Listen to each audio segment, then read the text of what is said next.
فلا مضل له ومن يضلله فلا هادي له وأشهد أن لا إله إلا الله وحده لا شريك له وأشهد أن محمدا صلى الله عليه وسلم عبده ورسوله. يا أيها الذين آمنوا اتقوا الله حق تقاته ولا تموتن إلا وأنتم مسلمون. يا أيها الناس اتقوا ربكم الذي خلقكم من نفس واحدة وخلق منها زوجها وبث منهما رجالا كثيرا ونساء واتقوا الله الذي تساءلون به والأرحام إن الله كان عليكم رقيبا. يا أيها الذين آمنوا اتقوا الله وقولوا قولا سديدا يصلح لكم أعمالكم ويغفر لكم ذنوبكم ومن يطع الله ورسوله فقد فاز فوزا عظيما. ألا إن أصدق الكلام كلام الله وخير الهدي هدي محمد صلى الله عليه وسلم وشر الأمور محدثاتها وكل محدثة بدعة وكل بدعة ضلالة وكل ضلالة في النار. حياكم الله تعالى en cette soirée du dimanche 12 Dhul Qa'da 1435 de l'Hégire, correspondant au 7 septembre 2014 bi'idnillah subhanahu wa ta'ala. Donc nous sommes inshallah ta'ala toujours avec le livre de Cheikh Al-Albani, les fatwas de Cheikh Al-Albani rahimahullah ta'ala. Donc nous sommes à la question numéro 4. Maintenant nous sommes dans les questions qui ont rapport avec le minhaj bi'idnillah ta'ala. Quelqu'un a dit, on dit que lorsque le musulman est guidé vers la voie du bien, il a besoin d'un cheikh qui lui montre la voie. Car Allah Ta'ala le Très-Haut dit, le tout miséricordieux interroge donc qui est bien informé de lui. Cheikh Rahimahullah répond, Allah a dit vrai, interroge donc qui est bien informé de lui. Rahman fas'al bi khabira. Et Allah Ta'ala dit également, demandez donc aux gens du rappel si vous ne savez pas. Un homme participait à une expédition avec un groupe de compagnons du prophète sallallahu alayhi wa sallam. Il a dit, il fut blessé et un matin il se retrouva en état de souillure majeure. D'ailleurs.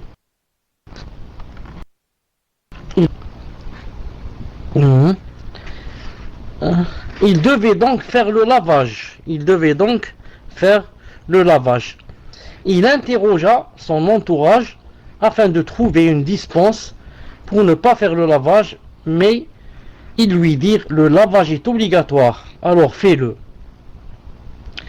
Il décéda, c'est-à-dire il a fait le lavage, il décéda des suites de ses blessures. Et lorsque le messager sallallahu alayhi wa sallam apprit la nouvelle, il déclara qatalahumullah ala sa'alu haythu jahilu fa innama shifa'u al-'i su'al. Ils l'ont donc tué, qu'Allah les tue. Pourquoi n'ont-ils pas demandé vu qu'ils ne connaissaient pas?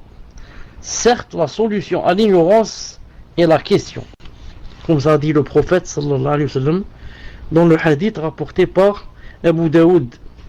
Abu Daoud numéro 336 est jugé fiable par Al-Albani dans Sahih Abi Daoud. Le cheikh dit, il ne fait aucun doute que les deux précédents versets et ce hadith divisent le monde musulman sur le plan de la science en deux parties. L'une minoritaire qui constitue les gens de science et l'autre majoritaire qui constitue ceux qui ne savent pas. Il est dit dans le verset précédent, demandez donc aux gens du rappel si vous ne savez pas. Allah Azza wa Jal a imposé à chaque partie un devoir. Il a imposé à ceux qui ne savent pas de demander aux gens du rappel. Et il a imposé à ces derniers de répondre à celui qui les interroge. Comme a dit le prophète sallallahu alayhi wa sallam, Man su'ila an ilmin fakatamah uljima yawm al-qiyamah bilijamin min nar. Rapporté par Abu Daoud numéro 3656, authentifié par Cheikh Al-Albani rahimahullah ta'ala. C'est-à-dire quiconque est interrogé et le tait aura une bride de feu le jour de la résurrection. Le Cheikh dit, il incombe à celui qui n'est pas savant de rechercher le savoir ou au moins d'interroger les gens du savoir, apporté dans cette tradition de Mu'ad ibn Jabal radiyallahu ta'ala anhu, qui a dit: sois un savant, un étudiant ou un auditeur, mais ne sois pas une quatrième personne, sinon tu périras. Donc qu'est-ce qu'il a dit? Un savant, un étudiant ou un auditeur, mais ne sois pas une quatrième personne, sinon tu périras. C'est-à-dire, quelqu'un qui n'écoute pas le savoir, ni ne pose des questions à son sujet, alors tu vivras dans l'ignorance et tu ne sauras pas comment adorer Allah, glorifié et exalté soit-il. Interroger les gens de science est un point qui ne fait l'objet d'aucune divergence. Salam alaikum, est-ce que vous m'entendez? Alhamdulillah. Donc le cheikh a dit, c'est-à-dire quelqu'un qui n'écoute pas le savoir, ni ne pose des questions à son sujet, alors tu vivras dans l'ignorance et tu ne sauras pas comment adorer Allah Azza wa Jal. Interroger les gens de science est un point qui ne fait l'objet d'aucune divergence. Quant au fait de suivre le cheikh, vous savez bien que la voie aboutissant à Allah Azza wa Jal est ce droit chemin sur lequel notre prophète sallallahu alayhi wa sallam nous a laissé, et les savants sont les guides vers ce chemin. Et les savants sont le guide vers ce chemin. Le cheikh dit, rahimallahu ta'ala, ce sont eux, c'est-à-dire les savants, qui l'incombe d'interroger, et il n'est pas permis aux musulmans de prendre un cheikh en particulier. Il n'est pas permis aux musulmans de prendre un cheikh en particulier comme modèle et instructeur à l'exclusion des autres savants. C'est là qu'on commet une terrible erreur. Tout comme il faut adorer exclusivement Allah Azza wa Jal, il faut également suivre exclusivement le prophète sallallahu alayhi wa sallam. Il n'est donc pas permis de suivre un savant en dehors des autres, quelle que soit sa science et son mérite. Cette place n'appartient qu'au messager d'Allah Azza wa Jal. Et c'est là une des significations de « j'atteste qu'il n'y a de divinité qu'Allah et j'atteste que Muhammad est son serviteur et son messager. D'entre les hommes, c'est lui qu'il faut suivre. » Le cheikh dit, le fait que le musulman prenne un seul savant comme cheikh et enseignant, sans profiter de la science des autres savants, est un manquement dans l'observance de la voie du messager sallallahu alayhi wa sallam. Car les savants, le cheikh dit, car les savants,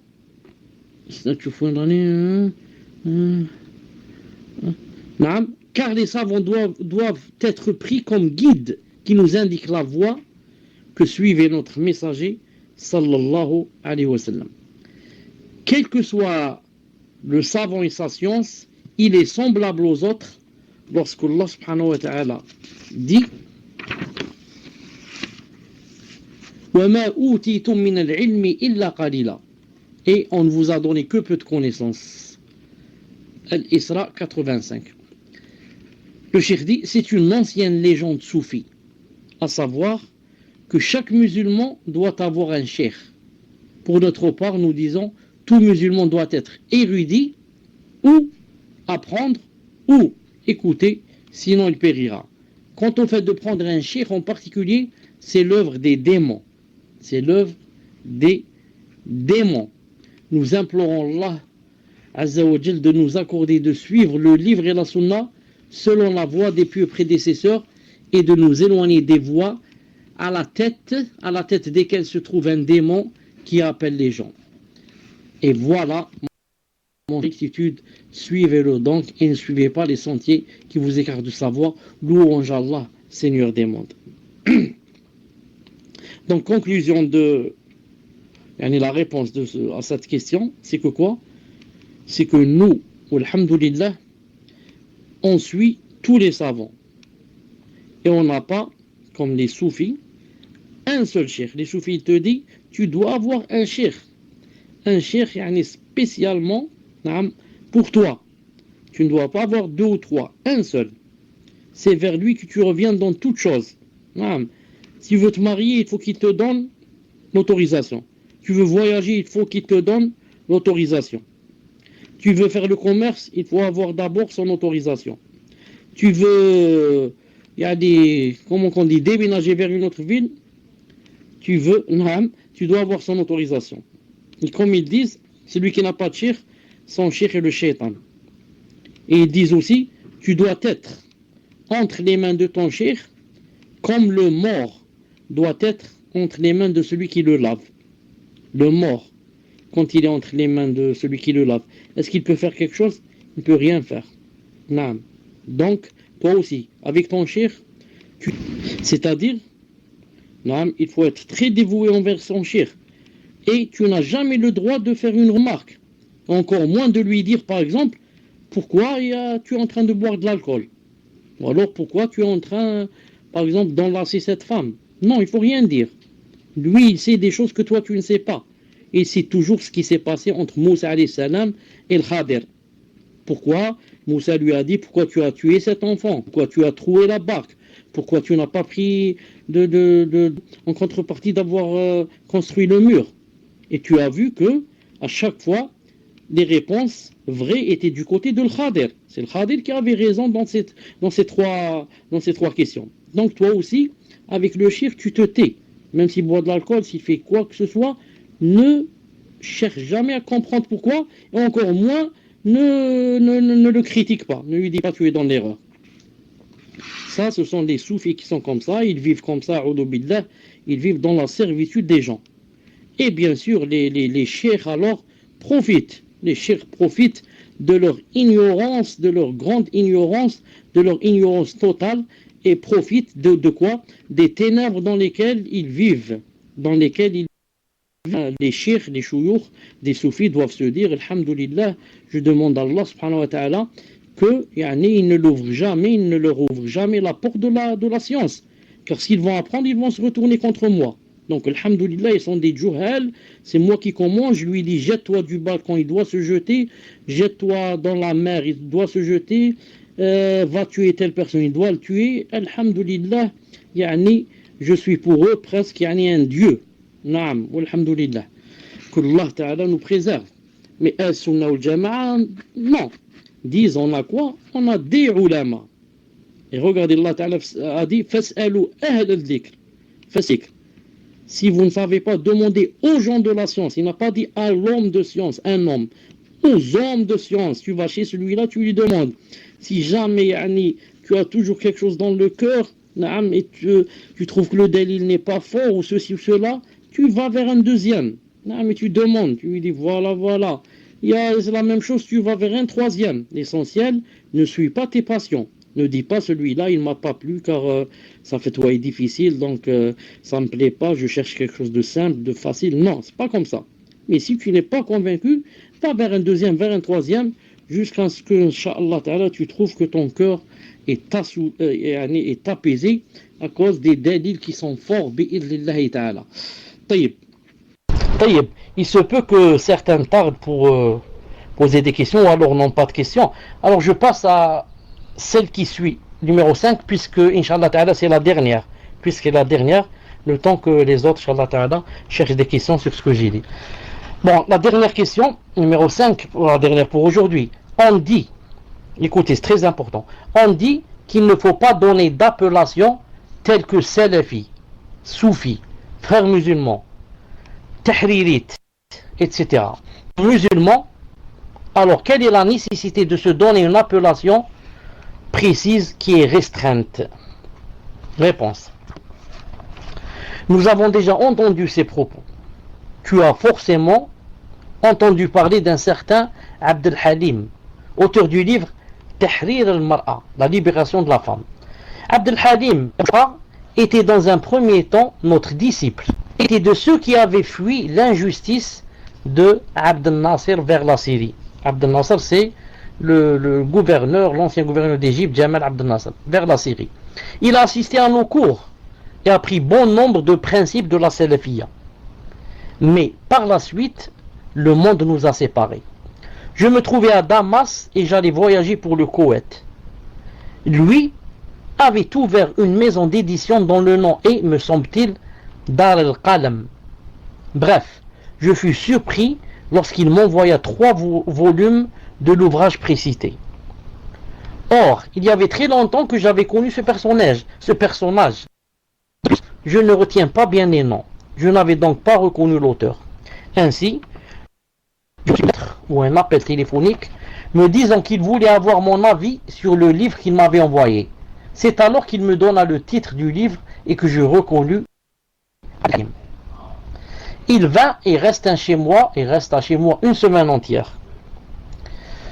Il constata que son livre reposait sur la mythologie du hadith, ce qui montre qu'il a délaissé nombre de ses opinions. Il donna également une bourse à un étudiant pour travailler pour lui chez moi afin qu'il apprenne la science du hadith. Ce fut le résultat des discussions que nous eûmes en. Bref, je lui dis. Donc cette personne a posé cette question, elle a dit, on dit qu'il ne faut pas donner d'appellation telle que Salafi, Soufi, frères musulmans, etc. Et ça suffit de dire nous sommes musulmans. Le Cheikh Al-Albani a dit qu'il avait rencontré un homme, etc. Et que maintenant, il va lui répondre. Il a dit, bref, je lui dis, si l'on te demande quelle est ta tendance, il répondit, je suis musulman. Je lui répliquai, est-ce suffisant? Il affirma, oui. Oui. Que dire du fait qu'Allah Ta'ala nous a désignés en tant que musulmans dans le noble verset? Il y a un verset où il est désigné comme musulman. Le verset, si je me rappelle, quel verset veut-il dire? Une seconde. نعم هو الذي سماكم المسلمين. Le verset, c'est lui qui vous a appelé les musulmans. هو الذي سماكم المسلمين من قبل وفي هذا. En ceci, ça veut dire dans le Coran.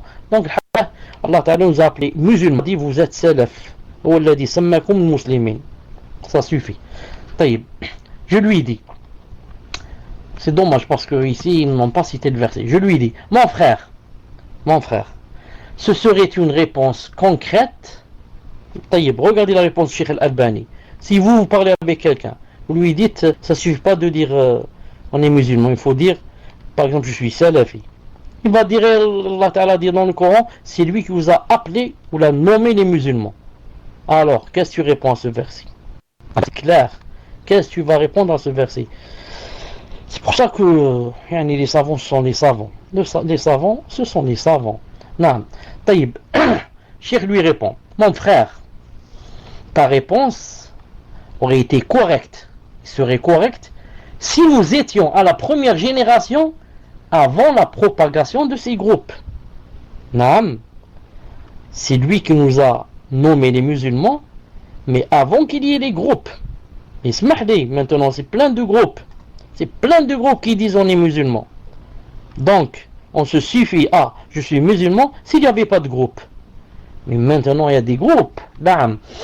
Le cheikh dit, si l'on demande à un musulman de ces groupes avec lesquels nous divergeons dans la base même de la croyance, l'aqida, ou d'autres sur un point moins important, si on va lui dire, quelle est ta tendance? Sa réponse sera très différente de la tienne. Chacun dira je suis musulman. Si on interroge un Druze chez nous en Syrie, il répondra je suis musulman. Si on va demander à un Alawite, Alawite ça vient de Ali, yani Alawi, qui suivent Ali ibn Abi Talib, il dira je suis musulman. Alawite il le suit dans le sens où c'est presque son dieu. Hein. Le Rafidite va dire je suis musulman, le chiite musulman, le zaydite également, tous diront je suis musulman. Donc cela ne suffit pas aujourd'hui mon frère, ça ne suffit pas de dire je suis musulman, car quand tu dis je suis musulman, peut-être tu fais partie de ceux que je viens de citer. Il reprit, je dis alors que je suis musulman, c'est-à-dire l'autre a dit à Cheikh Al-Albani a dit d'accord, alors je dis que je suis musulman qui suit le livre et la sunna. Voilà. Je suis le musulman qui suit le livre et la sunna. C'est-à-dire ça suffit. Cheikh Al-Albani dit, je lui dis également, cela ne suffit pas. Pourquoi? Demanda-t-il. Pourquoi ça ne suffit pas de dire, je suis un musulman qui suit le livre et la sunna? Je dis, Cheikh Al-Albani dit, je dis, Taïb, est-ce que vous m'entendez d'abord? Écrivez numéro 1 si vous m'entendez. Alhamdulillah, alhamdulillah. Je dis, bon, qu'est-ce qu'il a dit? Il a dit, je dis alors, je suis un musulman qui suit le livre et la sunna. Je lui dis également, il dit pourquoi? Je dis, y a-t-il un seul d'entre ceux que nous avons cités qui ne dirait pas qu'il est musulman si on lui demande quelle est sa tendance? Dira-t-il qu'il est musulman et qu'il ne suit pas le livre et la sunna? Et qui dira qu'il ne suit pas le livre et la sunna? Cela ne suffit donc pas. Et donc, dit l'autre, j'entamais alors avec lui une longue discussion sur l'importance de ce point. Tu as peut-être déjà entendu un enregistrement ou plusieurs où nous affirmons adopter le livre et la sunna selon la voie des pieux anciens. Le livre et la sunna, ça ne suffit pas. Il faut dire le livre et la sunna d'après la compréhension des anciens, c'est-à-dire des salafs. Quel est donc ton avis? Aujourd'hui, le musulman qui connaît la langue arabe, ses styles, ses règles, etc., est-il suffisant qu'il comprenne le livre et la sunna sans revenir à la voie des pieux anciens qui ont vécu l'application de ces deux sources de manière pratique et ont reçu leur enseignement du messager sallallahu alayhi wa sallam par l'application? Il répondit, ce n'est valable que selon la voie des pieux anciens. Fort bien, repris-je. Si on te pose à présent la même question, à savoir, quelle est ta tendance, et que tu réponds, je suis musulman et je suis le livre et la sunna, ce n'est pas bon. Nous exigeons de toi un troisième point, c'est-à-dire être musulman et suivre le livre et la sunna selon la voie des pieux anciens. Naam. Si tu poses la question, tu devras lui donner une conférence pour lui répondre. L'autre a dit. Il a dit donc, si on te pose la question, tu devras lui donner une conférence pour lui répondre. Tu lui diras, je suis musulman et je suis le livre et la sunna selon la voie des plus anciens. Il a dit, que vas-tu dire? Naam. Que dis-tu? Ou plutôt c'est Cheikh Al-Albani qui a dit ça. Cheikh Al-Albani rahimahullah, c'est lui qui a dit ça. Maintenant, naam, si on te pose la question, tu vas donner une conférence pour lui répondre. Alors qu'est-ce que tu penses? Naam, c'est l'expression dans la linguistique. Naam. Il a dit, tu es plus savant que moi dans le domaine de la langue. L'important est que si nous voulions exprimer l'idée qu'un musulman suit le livre et la sunna selon la voie des plus anciens, et nous allons utiliser le terme salafi. Qu'en penses-tu? C'est très long de dire à quelqu'un, moi je suis le livre et la sunna selon la compréhension des pieux prédécesseurs. Qu'est-ce que tu penses si on va lui dire directement, s'il dit de quelle tendance vous êtes, je suis salafi. Salafi, ça remplace le livre et la sunna d'après la compréhension des pieux prédécesseurs. Alors il lui a dit, qu'en penses-tu? Réponse de Cheikh Al-Albani. Voilà, contraction. Réponse de Cheikh Al-Albani rahimahullah. Une seconde avant de donner la réponse, on m'a demandé ici d'allumer le climatiseur. Donc une seconde, j'allume et je reviens. Bi'idnillah. Assalamu alaikum. Assalamu alaikum. Est-ce que vous êtes avec moi? Donc Cheikh Al-Albani a dit rahimahullah ta'ala, qu'est-ce que tu penses si maintenant au lieu de dire aux gens, je suis le Coran et la Sunna d'après la compréhension des plus prédécesseurs, tu dis directement, je suis salafi. Qu'en penses-tu? L'autre a dit, en vérité, je peux t'amadouer en te disant oui, mais je crois réellement qu'il vaut mieux respecter les priorités. En sachant qu'un tel est salafi, la première chose que la personne pensera, et pour beaucoup de choses, certains usages plaisent et d'autres moins. Il n'échappe pas que certains usages dénotent une certaine forme de fermeté, allant parfois même jusqu'à... c'est-à-dire si on dit je suis salafi, ça fait un peu peur et cela. Cherdi, sois plus précis de tes propos. Si tu dis musulman, on ne pourra pas exclure le chiite le rafidite, le drouz, l'alawite et l'ismaïlite. Les ismaïlites, naam. Certains disent sont des kofars. L'autre dit, les exclure est possible. Mais pour ma part, j'aurais, si Allah Ta'ala veut, suivi le noble verset. C'est lui qui vous a nommé les musulmans. Alors l'autre il tient toujours. Il dit, Allah Ta'ala dit dans le Coran, c'est lui qui vous a nommé les musulmans. Alhamdulillah, moi aussi je dis je suis musulman. Yani, car si je dis je suis salafi, les gens vont comprendre d'autres choses et à cause de certains qui sont rudes, etc. Ça va faire comme ça. Cheikh dit, pardon mon frère, mais ce n'est pas vrai. Ce n'est pas vrai quoi? Ce n'est pas vrai que si tu cites le verset, tu dis c'est lui, c'est-à-dire Allah, c'est lui qui nous a nommé les musulmans, donc ça me suffit, je dis je suis musulman car Allah Ta'ala nous a nommé musulmans. Cheikh lui dit, ce n'est pas vrai, pardon, tu n'as pas suivi le verset, car celui-ci désigne le musulman dans le véritable sens du terme, tu n'as pas suivi le verset, car tu sais bien que l'islamique consiste à s'adresser aux gens en fonction de ce qu'ils comprennent, n'est-ce pas? Alors, lorsque nous disons je suis musulman, qui comprend qu'il s'agit du musulman dans le véritable? Qui comprend? Absolument, personne ne comprendra cela.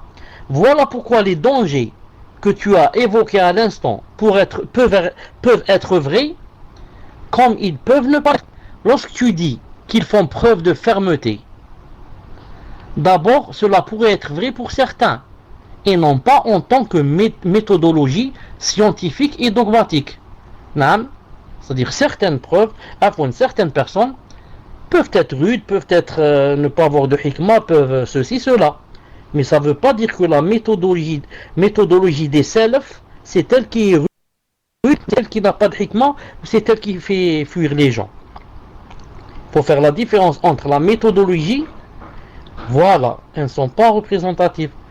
Il faut faire la différence entre la méthodologie et les gens qui s'en appellent, qui disent je fais partie de cette méthodologie. Naam.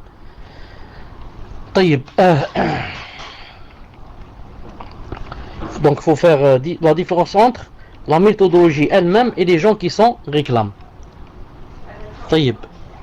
Ensuite le cheikh dit, laissons tomber les individualités pour parler plutôt des voies suivies. Lorsque nous parlons d'un chiite, par Allah, nous ne disons pas qu'il est rude, compatissant ou négligent par rapport aux autres groupes. Il a dit, ce n'est pas notre sujet. Il s'agit plutôt de donner une appellation pour désigner la voie avec laquelle une personne adore Allah subhanahu wa ta'ala. Non. Ça. Je répète, lorsque nous parlons d'un chiite par Allah, nous ne disons pas qu'il est rude, compatissant ou négligent par rapport aux autres groupes. Ce n'est pas ça notre sujet. Il s'agit plutôt de donner une appellation, désigner la voie avec laquelle une personne adore Allah. Quant au fait de dire un tel est négligent, un tel est rude, moi je suis musulman, les compagnons n'étaient-ils pas tous musulmans? Oui, bien sûr, mais certains parmi eux ont volé, comme salam, et d'autres ont forniqué. Alors, est-il justifié que l'un d'eux dise je ne suis pas musulman à cause de cela, à cause de celui qui a volé, à cause de celui qui a fait telle chose? Donc, à cause de lui, il ne faut pas dire je suis musulman. Donc, d'après toi, s'il y a des salafis qui sont rudes, s'il y a des salafis qui sont voleurs, donc à cause d'eux, je ne vais pas dire je suis salafi. Vous avez compris? Non, c'est pas vrai. Non. Moi, je dis je suis salafi, et l'autre, celui qui est dur, celui qui est ceci, celui qui a volé, qui est salafi, que Allah Ta'ala le guide. C'est pas la salafia qui lui a dit de voler ou de faire. Que Allah Ta'ala le guide. Non. La salafia se désavoue de ce qu'il a fait. Mais ce n'est pas à cause de lui, je vais dire il n'y a pas de salafi. Je ne suis pas salafi, j'ai honte d'être salafi, il ne faut pas dire je suis salafi. Vous avez compris? Les compagnons n'étaient-ils pas tous musulmans? Oui, bien sûr. Mais certains parmi eux ont volé, d'autres ont forniqué. Alors est-il justifié que l'un d'eux dise je ne suis pas musulman? Non. Il est musulman et croit en Allah et en son messager en tant que voie à suivre. Seulement il arrive parfois qu'il transgresse sa voie. Cheikh dit personne parmi nous n'est infaillible. Personne. Naam, la salafiyya n'est pas responsable de ce qu'il a fait. Personne parmi nous n'est infaillible. Nous parlons d'un terme qui désigne notre croyance, notre pensée et notre voie dans la vie en ce qui concerne les religions par laquelle nous adorons Allah. Et si un tel est rude, alors un autre est négligent. Est-ce pour autant une voie à suivre? Non. Ce ne sont que les agissements d'un ou de plusieurs individus. Le cheikh dit, rahimahullah, je voudrais que tu réfléchisses à cette brève expression, c'est-à-dire être salafi, afin que tu ne t'arrêtes pas aveuglément au mot musulman, alors que tu sais que personne ne comprendra de ta part le sens que tu vises. Il faut donc que tu t'adresses aux gens en sorte qu'ils comprennent, c'est préférable, la signification du musulman lors de la première génération n'est pas du tout celle d'aujourd'hui. Ensuite, c'est vrai, quand tu dis, je termine et je fais le commentaire. La signification, écoutez bien, la signification du mot musulman lors de la première génération n'est pas du tout celle d'aujourd'hui. Tu connais d'ailleurs des musulmans qui se nomment coranites, et qui rejettent la sunna, carrément, ils disent on croit seulement au sunna, on ne croit pas à la sunna. Eux aussi disent qu'ils sont musulmans. Et tu t'associes à eux en disant être musulman. Je lui dis, désires-tu que je comprenne que tu es coranite, toi? Ce n'est pas ce que tu souhaites. Fais-moi donc comprendre ce que tu es. Fais-moi donc comprendre ce que tu es. Dis, je suis salafi. Dis, je suis salafi. Voilà la réponse du cheikh. Non. طيب. Non, ce que je voulais dire, autrefois quand Allah Ta'ala nous a appelés musulmans, les autres disaient on est musulmans, ça. Et jusqu'à présent, coranites, ils suivent seulement le Coran. Non. Mais maintenant, si je te dis qu'est-ce que tu es, tu dis je suis musulman. Et tu vas t'arrêter à musulman. Donc, tu vas me donner des ambiguïtés. Quel musulman tu es? Il y a les musulmans, les coranites. Les coranites, ceux qui disent on suit seulement le Coran. Les savants ont dit d'eux, ce sont des kuffars. Mais eux, ils disent on est musulmans. Tu dis je suis musulman, il y a les rafidites, il y a les ismaélites, il y a les batinites, il y a les jahmites, il y a les mu'tazilites, il y a les ash'arites, il y a les maturidites, il y a les karamites, il y a les kullabites. Qui es-tu? Toi, qui es-tu parmi tous ceux-là? Tu es tout cela ou tu es l'une des sectes de cela ou tu es qui? Le hadith a dit il y en a 373, il y a 73 parmi ma umma. Les musulmans vont se diviser en 73 sectes, 72 dans le feu. Une seule frange qui sera au paradis. Donc maintenant quand tu dis je suis musulman, je ne sais pas qui tu es. Par contre, si quelqu'un dit moi je suis chrétien, l'autre dit moi je suis juif, l'autre dit moi je suis athée, on te dit et toi, qui es-tu? Tu dis je suis musulman. Là on comprend, tu es musulman comparé à celui qui est chrétien, comparé à celui qui est juif, celui qui est mazdéen, celui qui est athée. Là il faut dire je suis musulman, tu ne vas pas dire je suis salafi. C'est quoi la salafiyya? Mais maintenant si entre musulmans quelqu'un va dire moi je suis ikhwani, l'autre il va dire je suis soufi, et toi tu vas dire je suis musulman. Non, ça ne sert à rien de dire je suis musulman. Il faut que tu dises qui tu es, de quelle tendance. Là tu dis je suis salafi, ou bien tu dis je suis ikhwani, je suis soufi, je suis ash'ari, besh, et comme ça. Si tu dis je suis musulman, ça ne va pas suffire, car on ne sait pas qui tu es, quel musulman. Tu es ahbash peut-être, peut-être frère musulman, Allahu alam. Al-muhim. Salam alaikum. Question numéro 6. Il existe des filles qui se caractérise par la rudesse. Pensez-vous que ce trait est typique de la grande majorité des partisans du groupe sauvé ou de quelques individus seulement? Votre conseil à ce propos? Réponse: je crois que cette accusation a un fondement. Cependant, il ne faut pas exagérer. Nous ne pouvons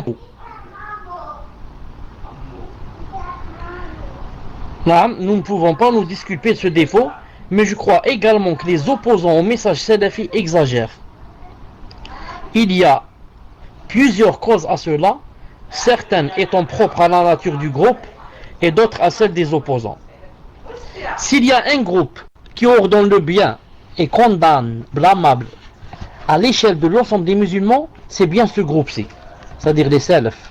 C'est pourquoi, lorsqu'ils pointent certaines choses relatives à l'injonction du bien et à la condamnation du blâmable par rapport aux autres qui négligent ce devoir, cela devient de la rudesse et d'extrémisme. Vous avez compris, Cheikh a bien montré. Il a dit, certes, dans les salafs, il y a des personnes qui sont rudes, des personnes qui sont plus ou moins violents, des personnes qui manquent de science et qui, avec une bonne niya et avec un grand amour pour ce dîn, etc., veulent imposer. Ils veulent imposer ce qu'ils pensent. Ils veulent imposer la chose. Il y en a qui sont comme ça. Le Cheikh a dit, mais il ne faut pas oublier qu'il y a des exagérateurs. Et il y a aussi des gens qui détestent la salafiyya. Donc ils profitent pour dire, exagérer et généraliser. Et dire que les salafs sont rudes, sont difficiles, sont violents, sont ceci, sont cela. Alors que si on va compter ce défaut, ils sont minimes, ça se compte sur les doigts de la main. Ensuite, le cheikh a dit une chose très importante. Il a dit ensuite, il ne faut pas oublier une autre chose très importante. C'est quoi? C'est que les salafs, même s'ils sont rudes, s'ils sont ceci, s'ils sont cela, au moins qu'est-ce qu'ils font? Ils essayent de faire le maximum, ce qu'on appelle condamner le blâmable et ordonner le bien.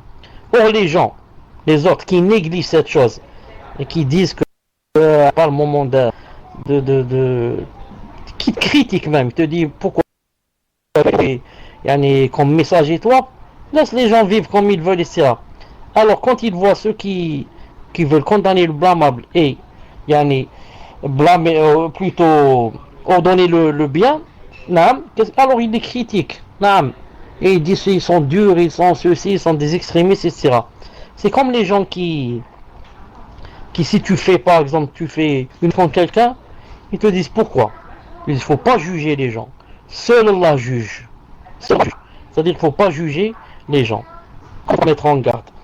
Comment il ne faut pas mettre en garde?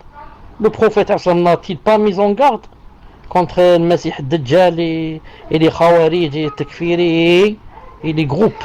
Il n'a pas dit à 73. Attention, il n'y a qu'un seul groupe qui est sauvé, etc. Ou bien on laisse les gens quand même, on les laisse faire, on laisse les gens égarer les gens. Et bon, on me dit qu'il y a beaucoup de coupures. Hein. Bon, il faut patienter, Inch'Allah Ta'ala, il faut patienter. Le cheikh dit, dans les médias de nos jours, on nomme ces extrémistes fondamentalistes, car ils se distinguent des autres en veillant absolument au retour jusqu'à ce qu'elle soit d'application sur terre. Telle est la réalité qui touche le groupe sauvé.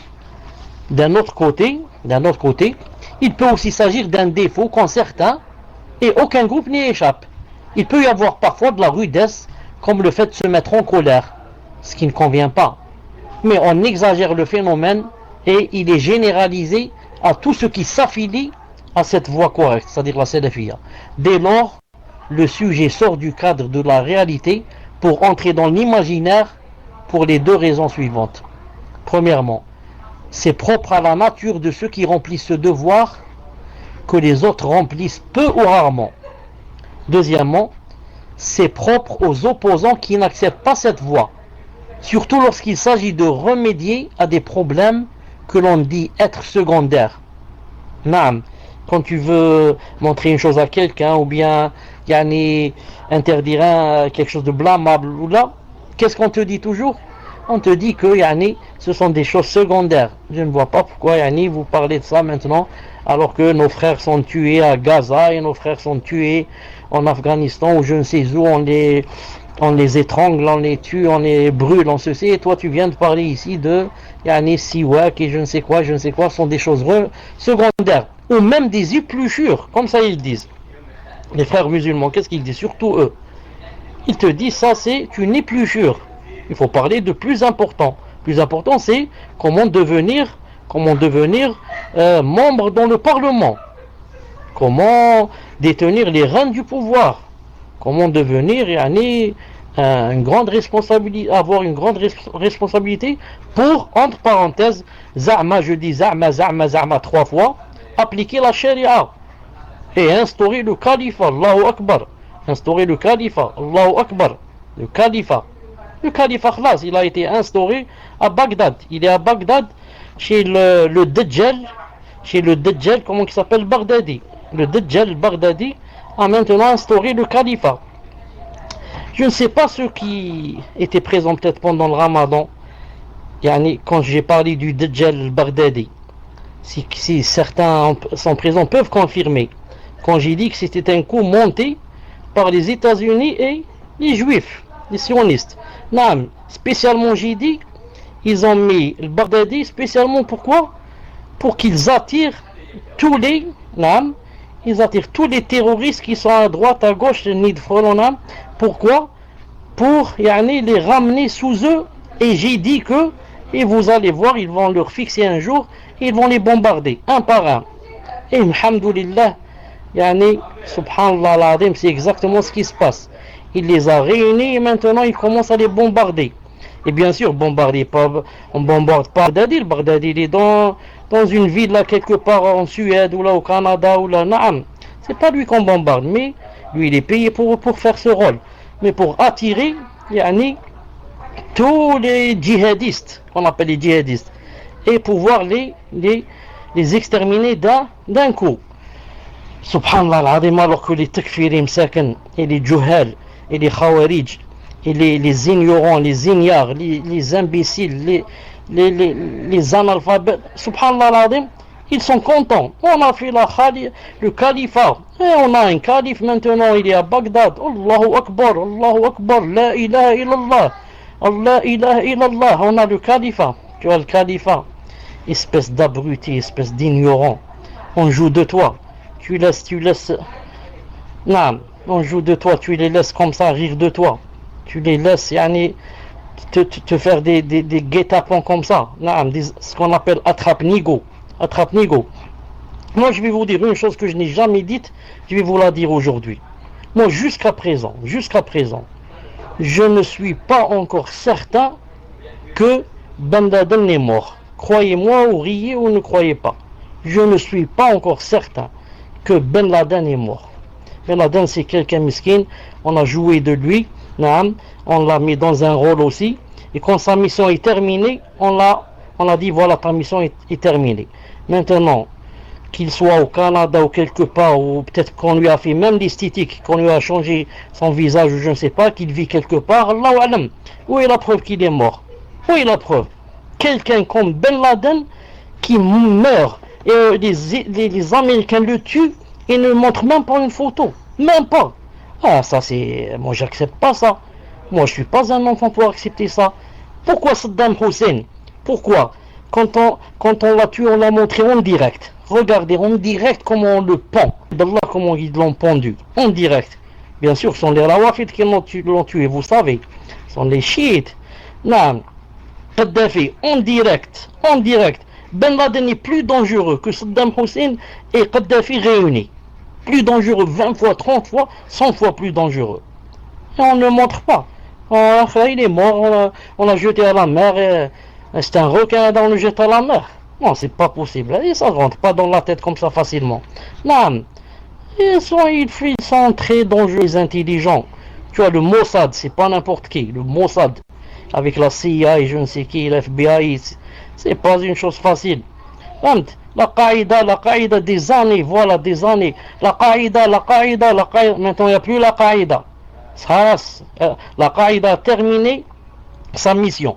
Maintenant, c'est Daesh. Les Irakiens dormaient normalement. Un jour, ils sont réveillés le matin. il y a Daesh avec des milliers de soldats et des chars et des tanks et des ISIS. Voilà, ISIS ça s'appelle. Non, du jour au lendemain il y a ISIS. Les gens ont dormi, se sont réveillés, ont trouvé ISIS là, avec des milliers de combattants, des chars, des fusils, des missiles, des... Allahu Akbar. Comment aller, c'est pas possible. Un enfant n'accepte pas ça. Un enfant de 5 ans. Tu lui dis, viens mon fils, regarde par la fenêtre, il y a des milliers qui sont en face, c'est des djihadistes. Tu dis, c'est pas vrai. Ils peuvent pas comme ça, d'un coup, ils sont sortis de la terre. C'est Ya'juj ou Ma'juj. Si c'est Ya'juj ou Ma'juj, Gog et Magog, d'accord. D'où ils sont quelque part, ils vont sortir. Comme ça, d'un coup, ils vont sortir. Mais des gens qui peuvent sortir comme ça, avec des armes et tout, non, non. Il faut être trop naïf pour accepter cela. Non. Pour accepter cela, il ne faut pas être quelqu'un des salafs. Quelqu'un qui n'est pas des salafs, il accepte ça. C'est un bahloul, un tagloul, un naïf, un ignorant, il accepte. Il ne connaît pas la sunna, il ne connaît rien dans le din. On lui dit, la ilaha illallah, viens, on va faire le califat, il te dit, je suis derrière toi. Je suis derrière toi, j'accepte. Là, il commence à crier, la ilaha illallah, la ilaha illallah, khalifa, khalifa. Il court. Dis-lui seulement, la ilaha illallah, khalifa. Il va te suivre. C'est pour ça que le hadith authentique du prophète sallallahu alayhi wa sallam, il se trouve dans Muslim, si je me rappelle bien, mais il est authentique, a dit quoi? A dit que les Khawarij n'arrêteront jamais d'exister. Il a dit que à chaque fois qu'ils sortent une corne, Allah l'exterminera, cette corne. Et il la décime. Il a dit jusqu'à, écoutez bien ce qu'il a dit le hadith sahih, il a dit jusqu'à ce que les derniers des Khawarij sortiront avec l'armée du Messie Dajjal, de l'Antichrist. Ça veut dire les Khawarij et les Takfiri. Quand le Messie Dajjal va venir, ils vont le suivre. Pourquoi? Ils n'ont pas la lumière dans le cœur de la Sunna.